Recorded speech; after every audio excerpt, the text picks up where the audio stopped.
Hey guys, thank you for checking out Tiny Menace Apparel. Make sure you go to tinymenaceapparel.com and let me know what you guys think of the site. I'm doing everything myself, so it's a work in progress. So let's see. So in this episode, I'm sorry I look a little flustered, but I tried to record this a couple times, and then memory was full, so I had to wipe out some stuff and get things going. But last episode I talked about the laser heat jet printer. Yes. So the printer, I used it, and this is a test sheet, so you guys can see what it looks like. There's a test sheet there. I printed a label. Well, there's not a label.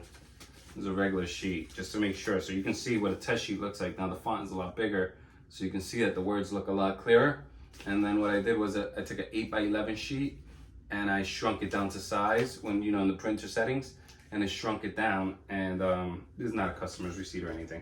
This is just a regular sheet I was supposed to print, and I shrunk it down, and it looks a little blurry. I just want to see how small it could go. And it's blurry, but it's still readable. But this is what a regular printed shipping label is going to look like for you guys.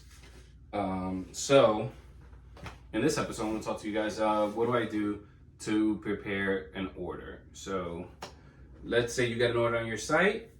First thing you do is you print the shipping label, and you print the receipt, the packing. You print the shipping label, and you print the packing slip, which is the sheet that describes what's in the order and the customer's name and everything. Why do you print those together? You would print both of them together because let's say you get 5-6 orders and you're just starting out. Even when you're big time, you would rip it out, and then you'd get the products together, and then you package it and ship it. But when you're on your own and you're just starting, what I do is I have a lot of blanks. So I press things as the orders come in. So if an order comes in for young black gifted shirt, I don't have this shirt in every size, but I do have a black shirt in every size. I try to keep, so the main colors I use is black and white. I do have some colors for the kid sizes, but I try to keep the every size available for me to grab if an order comes in. So if a young black gifted order comes in, this is 3XL, and a 2XL order comes in, I can grab a blank one, turn on the heat press and press it. But the problem is, once you got Facebook ads running, Instagram ads running, you have everything running, you might start getting a few more ads. This is a good thing. You'll start getting ads, and they start coming all over the place. Let's say you get 10 ads. I'll give you an example. What I got on Juneteenth, the reason why this room is such a mess still to this day is because Juneteenth, I've never received that many orders ever. So I had to, so the customers knew it was a pre-order, so I would give them the date for the pre-order, and then I would order the group sheet. So this is an example of a group sheet. This is not the group sheet that I ordered. I showed you guys the group sheet already cut up into pieces, but this is what it would come like. It would come into one big sheet like this. So I showed it to you guys in the other episodes when it's already cut up. When I grabbed the scissors and cut it up, this is it cut up here. Pretty heavy. It's a lot of them. So this is 48 prints cut up, into the different designs are chopped up. So when a person places an order, I would grab that design, grab the shirt, and then turn this on and get it going. So how do I prepare an order? So what do I need for an order? So I grab the shirt. First thing is grab a shirt. I order my shirts from jiffyshirts.com. There's not a promo, there's no link, there's none of that stuff. That's just a site that I use, and it's a great site because you don't have to have a business certification number to order from the site. You don't need to have the business ID or the EIN number or any of those things to order from the site. So, and they have good rates on the clothes, and on top of that is fast shipping. I know it sounds like promo. I don't know them, they don't know me. I'm too small to be getting anything and getting any weird discounts or anything like that. So I use Jiffy Shirts. If I place an order today, let's say you place an order on Monday, I will typically have the shirt to me by Wednesday, latest Thursday. Now, this is pretty good because anybody in the United States, they can order, and it's pretty much the same thing because they have warehouses all different corners of the United States. So when you place an order, the order goes to the nearest warehouse, and then that warehouse ships it to you. But at checkout, it tells you when you should receive it. It says estimated black shirts, you're gonna receive it from this warehouse on Wednesday, and this warehouse you receive it on Thursday because this warehouse ran out of the white shirts, and then you get it from a different place. So that's how it typically works out. Now you don't want to take orders and then have to order from Jiffy Shirts and then wait on that to come in, because then you're rushing. So the person placed the order, same thing on Monday. You got 10 orders came in, you don't have any shirts. Then you place the order of Jiffy Shirts. You have to have the money first thing. Once the order comes in, you have to have the money to place those orders. Okay, so let's say you have the money, you order the shirts, they come in Wednesday. It's already been 3 days, and you haven't marked it off that you shipped it to the customer, so they haven't received a notification with a tracking information or any notification at all telling them that you shipped the package. Then they start contacting you. If you never know, these things might be for a birthday or something like that, unless you specify on the site. So then you'll always be in a rush, is what I'm saying. But what I did was in Juneteenth, because I didn't expect a huge amount of sales, but I expected more sales than normal, and I'm used to a couple of shirts a day, selling a couple shirts a day. I'm really just starting out, and I'm taking my time because this is very costly and it takes time to grow. So I placed it on a pre-order status. So Juneteenth is June 19th. I started selling it, and after the first week of May, and I said, okay, all the shirts are gonna ship out. You'll receive it before June 19th. So all the shirts are gonna ship out starting June, which then gives you another week of wiggle room. So then they say, hey, June 1st comes and they email you, I haven't received the tracking information. You can message them back saying all orders are gonna start shipping out in the first day of June. So give us some time to prepare your shirt. You'll definitely receive it before June 19th. Now that gives you a little bit extra. That gives you a whole other 2 weeks to ship things. And the good thing about this is when you get the pre-orders in, you shouldn't do this, but normally Shopify, if you use Shopify and if you could take the orders through PayPal, the money would have cleared by then. And then you use that money to buy the stuff. Now, I assumed that I would be able to cover the orders, but then I received so many orders I couldn't cover it. I did have to dip into the Shopify money. And luckily I only received 2 returns, 2 refund requests because of delays, and they were expecting it a lot sooner.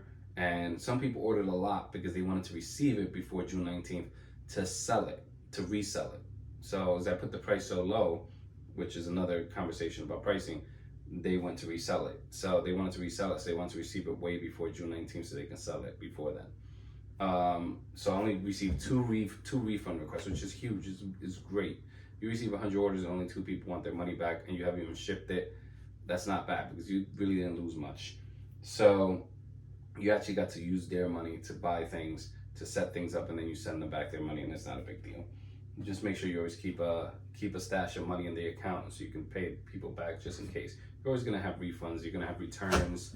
It doesn't matter. You can ship the shirt perfectly, and they'll receive it, and they'll say that the bag arrived with a tear in it, and water got in it, or something like that, dust. And this is why I always say double bag the shirts. So a lot of places, a lot of people starting out, they do not double bag the shirts. Double bag means they don't put it, what I call double bag. They don't put them in one of these. So I put the shirts in one of these, and then I put the shirt in the shipping bag, which is this. So these have an easy tear. So you fold it, close it, and then when the customer receives it, they just pull this, and it'll be easy tear, and they'll be able to get the shirt out. Some customers say, I haven't had this issue. I've seen it on YouTube, and I always look like, if you've seen in the other episodes, this is why I actually started this channel, was for when people want to start their businesses, I want them not to make the same mistakes I did. So I try to tell them about my mistakes so then they know, things to avoid. So I noticed in a couple other YouTubers videos that they said customers wanted refunds because of the tear. They received it with a tear. These are very, very hard to tear. Very, very hard. Like, you can stretch these a lot, and to tear these, you kind of have to poke at it. So unless there was a box hitting it, which I doubt, even if a box hit it, it'll just leave a little small dot. But they were putting up videos on YouTube that the customers sending pictures of huge tears in them, and it's very unlikely. You don't know. There are a lot of scammers out there. We all have to deal with scammers, unfortunately. There's ways around that, and I'll try to tell you guys as the channel grows and as Tiny Menace grows. I'll tell you guys all the issues that I run into, so then you guys can learn from them. But yeah, so I put the shirt into that bag, then this bag. Now, when I'm shipping a product, this bag, and you get this is the shirt. So first thing, you get the shirt, you press it, put it in this bag. I like to put these little stickers on here. I got these on Amazon. It says, "Love it, snap and share." So I got this sticker so that people can promote it on Instagram. I also include a postcard in there, which I haven't been able to show you because I couldn't find them. I assumed that I ran out, but I didn't. I actually have a few left here. And here it is. So there's the postcard here. So it says Tiny Menace Apparel, and thank you for your order. You made our day, and we hope we made yours. Make sure to tag us in your post. We can't wait to see you rocking your clothes.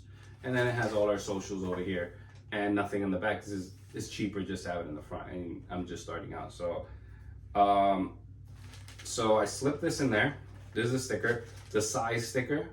Now it says the size on the shirt, but once you get things going, you want to have systems in place for your business where you're always doing it this way, so that when you bring someone on, they can pick it up and they start running, knowing this is how you do it, this is how you always done it, not to change things. So the reason why we put this sticker here is once the shirt is in the bag, and let's say you have 100 of these designs, and you want to separate them in shelves, and you separate them by size, but then they're already in these bags because you want to just grab them and put them in the poly bag here and just ship it out. You want to have the sticker out there so you know the size, so you don't have to unzip it, or some of the flaps have the glue like the other review I did on the other, and then you can't see the tag.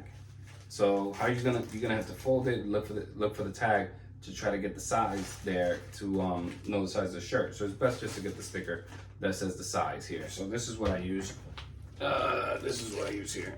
So this is the size sticker. Also got this on Amazon. I believe this was no more than 10 bucks. This has all the sizes. So it goes all the way up to 4XL. Some people sell 5XL. I stop at 3XL. But this goes all the way from small to 4XL. And I stick that there, put the love it, snap it and share it there. Shirt, this. And I used to put a sticker in here, and the sticker was of this fox here. So this fox was the original fox for Tiny Menace Apparel. So when I first started Tiny Menace, it was a kids brand. And as your company grows and as you find your target audience, you might have to pivot and change the brand targeting. So most of my friends have kids, so I assumed, hey, I'll start Tiny Menace Apparel, get my friends to buy the shirts, which they did. Some of them, they supported and bought a shirt. A couple of them, they don't have to. I mean, don't expect family and friends to buy things, but it's nice.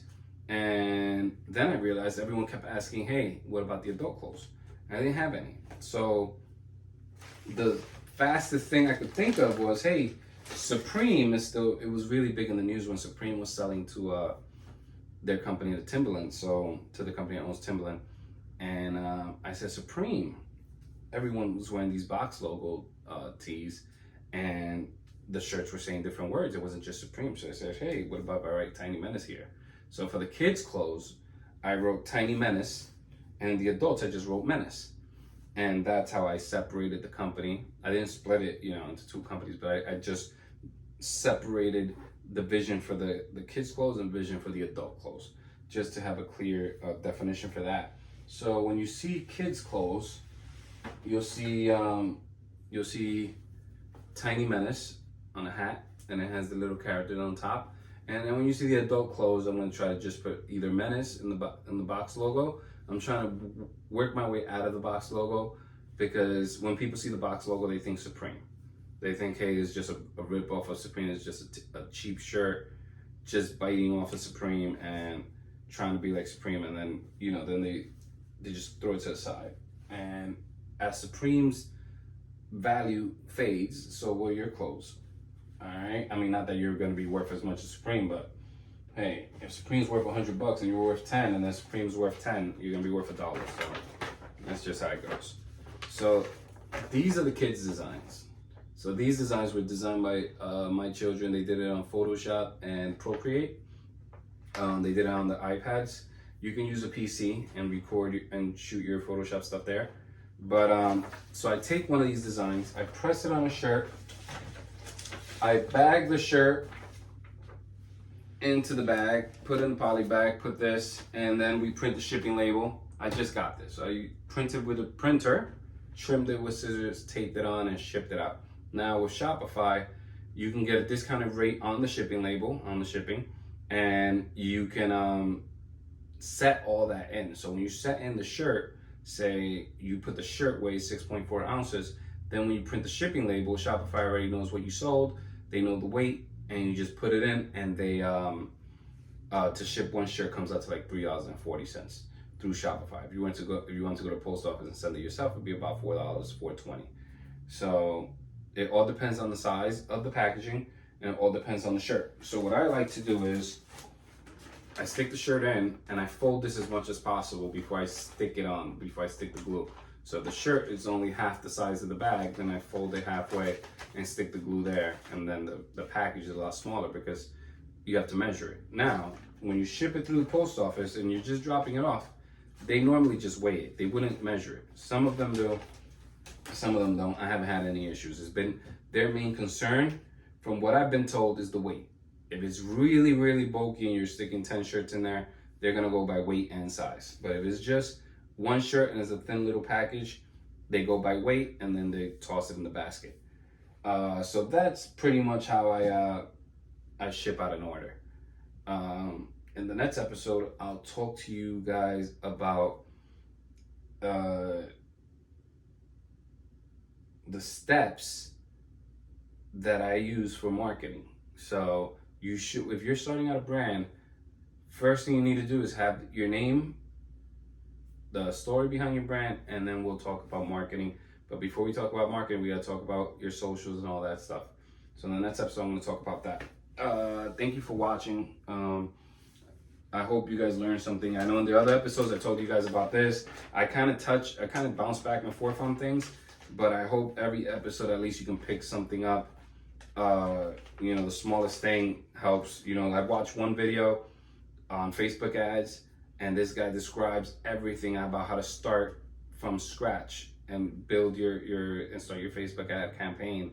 And then I watched another guy's video, and there's one little thing that this guy missed, and I used his little thing, unchecked this box, and it helps my ads. So this is what I'm trying to hopefully convey to you guys. This is what I'm trying to get across, is that hopefully with these videos you can pick up little gems depending on where you're at in your business, and then it'll help you guys grow yours, you know? And hopefully if you guys support my channel, not by viewership, I'm not doing any of that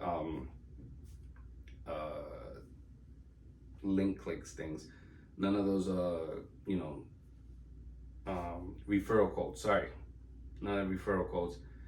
Just go to the website, Tinymenaceapparel. I have shirts as low as the cheapest shirt right now I believe is $9, so which is pretty cheap. There are other brands out there that sell cheaper shirts. God is Dope is one of them. They are really coming up, and they've been coming up for a while, but their shirts go down as low as $5. Some of them for $5, some of them for $5.99. They have really low price shirts. The reason why they can do this is because they have a big volume. They have a huge list of customers that they're retargeting. They don't spend as much on advertising, so they get to save a lot of money on that part. And they sell so many. So if you're only making $1 off each shirt, but you're selling 50,000 in 1 week, you're getting 50 grand in profit. You can easily cover the people's salary to get that going. That wouldn't work for guys like us who are just starting out, and then we sell 50 shirts and we did all this work and we only got $50 out of it, and then you spent money on gas going to a post office 50 million times. Another thing to avoid that, when you get bigger, you can actually log on, create an account with the postal service, and you can request a pickup, and the postman will come pick up the package. You could also talk to your regular post guy, and he'll take some with him. But if it's a huge batch, they normally don't. They'll tell you to schedule it after that. Even if you carry it out to their truck, they kind of don't like that. It takes up too much space, and that's not really the process. You're supposed to contact the post office, but we'll talk about that in another episode. I'll show you guys the website. I'll give you guys the code. I'll put it in the bottom of the website, not this video, but in the shipping episode, I'll put the direct address to the postal service where you can go and do that. Thanks for watching. Tinymenaceapparel.com. Please check out the site, tinymenaceapparel.com.